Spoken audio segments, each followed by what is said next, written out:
अगर आपके पास अगले 5 साल के लिए निवेश करने के लिए पैसा हो तो आप उसे कहाँ लगाएंगे आज? इंडिया में, यूएस में, गोल्ड में या एआई में? आज का वीडियो शायद इस साल की सबसे इम्पॉर्टेंट वीडियो में से एक है, क्योंकि मैं कोई प्रेडिक्शन नहीं करने वाला हूँ। मैं आपको एक फ्रेमवर्क देने वाला हूँ, एक ऐसा फ्रेमवर्क जो अगले 5 साल तक आपके निवेश के निर्णय को बदल सकता है। मैं एक बहुत बोल्ड स्टेटमेंट अभी शुरुआत में ही दे रहा हूँ। अगर अगले 5 साल के लिए इन्वेस्ट करना है तो आप अपने पैसे को 2 हिस्सों में बांटिए। पहला हिस्सा वेल्थ प्रिजर्वेशन एसेट्स यानी गोल्ड, लैंड या रियल एस्टेट या इस तरह की जो एसेट्स हैं वहाँ।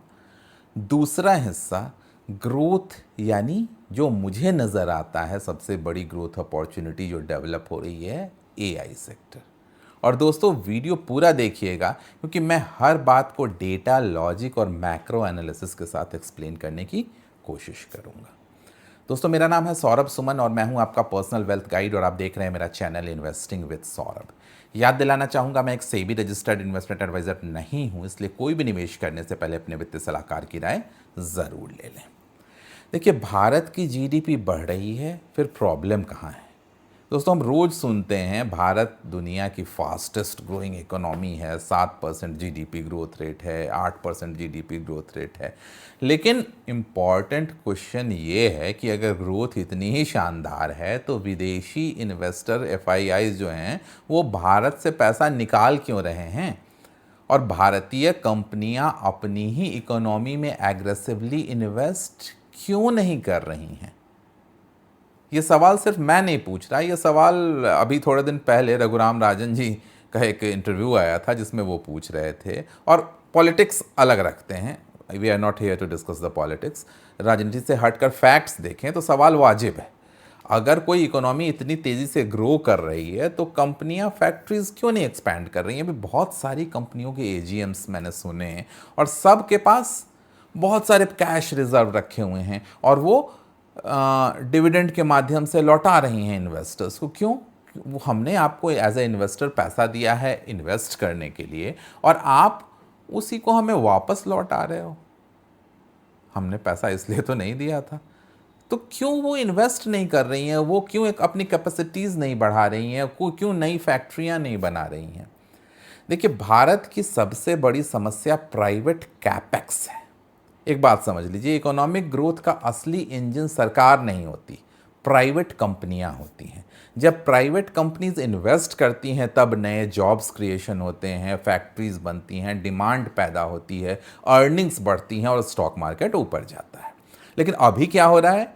बहुत सारी कंपनियां कैश जमा कर रही हैं, वो पैसा इकोनॉमी में वापस नहीं लगा रही हैं। कई आईटी कंपनियों ने मोटे मोटे डिविडेंड्स दिए और कैश शेयर होल्डर्स को वापस कर रही हैं, लेकिन एक्सपेंशन नहीं कर रही हैं। और यही सबसे बड़ा वार्निंग सिग्नल है। अब कैपिटल साइकिल को समझिए दोस्तों। स्टॉक मार्केट को समझने के लिए एक कॉन्सेप्ट हमेशा याद रखिए, demand leads to capacity increase, leads to capex, leads to earnings and leads to wealth creation. ये पूरा साइकिल है।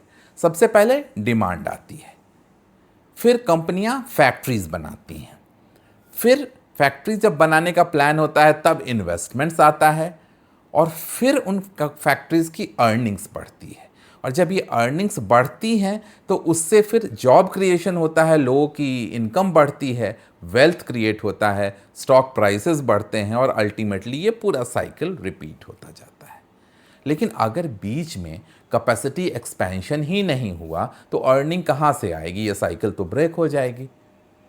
तो स्टॉक मार्केट ऊपर जाएगा कैसे? और यही इंडिया की करंट प्रॉब्लम है। यूएसए क्या कर रहा है? अब अमेरिका को देखिए। अमेरिका पूरी दुनिया को एआई बेच रहा है, चिप्स बेच रहा है, टेक्नोलॉजी बेच रहा है, क्लाउड इंफ्रास्ट्रक्चर बेच रहा है और सबसे इम्पॉर्टेंट, एआई के लिए डिमांड क्रिएट कर रहा है यूएसए।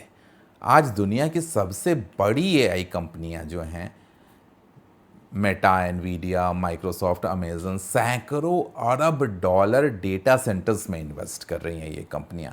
क्यों? क्योंकि उन्हें विश्वास है कि अगले 10 साल एआई ही दुनिया की सबसे बड़ी इकोनॉमिक रिवॉल्यूशन लाने वाली है। बहुत लोग कहते हैं एआई बबल है। अब एआई बबल है या अपॉर्चुनिटी है? लोग कहते हैं बबल फूट जाएगा, हो सकता है करेक्शन आए 15%, 20%, 25%। करेक्शन तो आएगा ही, ऑफ कोर्स आएगा। मार्केट में करेक्शन नॉर्मल है। लेकिन दोस्तों, करेक्शन और कोलैप्स में बहुत बड़ा अंतर होता है। एआई कोई कहानी नहीं है। एआई अब यूजेस में आ चुका है। हर कोई क्लॉड और चैट जीपीटी का इस्तेमाल कर रहा है, जैसे गूगल का कर रहा था पहले। हम सभी इस्तेमाल कर रहे हैं, रिसर्च कर रहे हैं, कंटेंट बना रहे हैं, कोडिंग कर रहे हैं, एनालिसिस कर रहे हैं, डेटा कलेक्ट कर रहे हैं। ये टेक्नोलॉजी एडॉप्शन फेज में एंटर कर चुकी है एआई। अब भारत एआई रेस में पीछे क्यों है? सबसे कठिन सवाल पूछते हैं। अगर भारत कोई चैट जीपीटी जैसा मॉडल बना दे तो क्या भारत में करोड़ों लोग हर महीने वो 2,000 रुपये का सब्सक्रिप्शन देंगे? यही सबसे बड़ी समस्या है। हमारे पास टैलेंट है, लेकिन परचेजिंग पावर लिमिटेड है।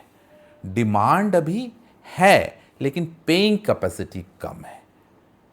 इसलिए कंपनियां एग्रेसिव इन्वेस्टमेंट नहीं करती हैं। मीन रिवर्जन का भ्रम।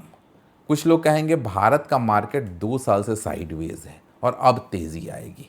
मैं कहूँगा कि बिल्कुल आएगी, लेकिन सिर्फ इसलिए नहीं कि मार्केट गिरा हुआ है, क्योंकि मार्केट अर्निंग्स पे चलता है। अगर अर्निंग्स नहीं बढ़ेगी तो मार्केट तेजी से नहीं बढ़ेगा। याद रखिए, स्टॉक प्राइस शॉर्ट टर्म में सेंटिमेंट से चलता है, लेकिन लॉन्ग टर्म में अर्निंग्स फॉलो करता है। अगले 5 साल की इन्वेस्टमेंट स्ट्रैटेजी अगर आज मुझे पोर्टफोलियो बनाना हो तो मैं इसे 2 हिस्से में बांटूंगा। पहला, वेल्थ प्रिजर्वेशन एसेट्स 40%, एग्रेसिव मैं कॉल ले रहा हूँ, 40% वेल्थ प्रिजर्वेशन एसेट्स, जैसे गोल्ड। क्यों गोल्ड इंश्योरेंस है? गोल्ड स्पेकुलेशन नहीं है, गोल्ड वेल्थ प्रिजर्वेशन है। जब अनसर्टेनिटी बढ़ती है, गोल्ड हेल्प करता है। जब जियोपॉलिटिकल रिस्क्स बढ़ते हैं, गोल्ड हेल्प करता है। जब करेंसी कमज़ोर होती है, तब भी गोल्ड हेल्प करता है। दूसरा हिस्सा आपको डालना चाहिए ग्रोथ एसेट्स में, यानी एआई रिलेटेड स्टॉक्स जो मैं कह रहा हूँ। किसी एक स्टॉक में नहीं, high quality AI ecosystem companies में। देखिए, एक तो कोर पोर्टफोलियो आपका इंडिया का अपना है ही है।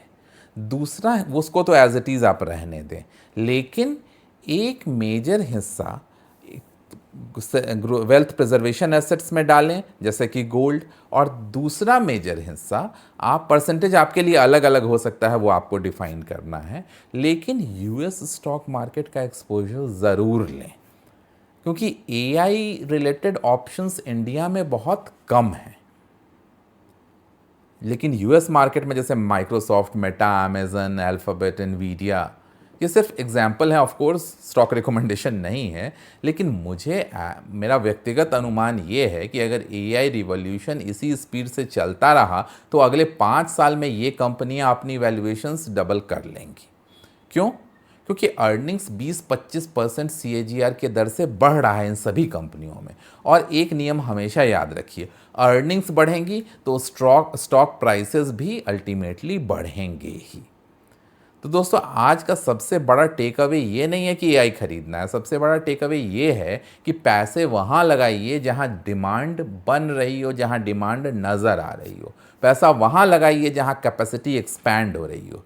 पैसा वहाँ लगाइए जहाँ अर्निंग्स बढ़ रही हो। और सबसे इम्पॉर्टेंट, किसी देश से प्यार करना और उस देश में निवेश करना दोनों अलग बातें हैं। अगर मैं कहीं से यूएस इन्वेस्टिंग की बात कर रहा हूँ तो कहीं से ये मतलब मत निकालिए कि मैं कम देशभक्त हूँ। मैं सिर्फ ग्रो करने की बात कर रहा हूँ। देश के मनी को, आपके पैसे को, आपका पैसा देश का ही पैसा है। तो एक इन्वेस्टर को इमोशन से नहीं, डेटा और लॉजिक से डिसीज़न लेना चाहिए। अगर आपको इस तरह की मैक्रो एनालिसिस वाली वीडियोस पसंद आती हैं तो वीडियो को लाइक ज़रूर कर दीजिएगा, चैनल को सब्सक्राइब कर लीजिए और बेल आइकन को दबा देना ताकि नोटिफिकेशंस आती ही रहे। जल्दी ही मिलेंगे ऐसे किसी नए वीडियो के साथ जिसकी नोटिफिकेशन आ जाएगी आपको बेल आइकॉन दबाने के बाद। तब तक के लिए सौरभ सुमन साइनिंग ऑफ।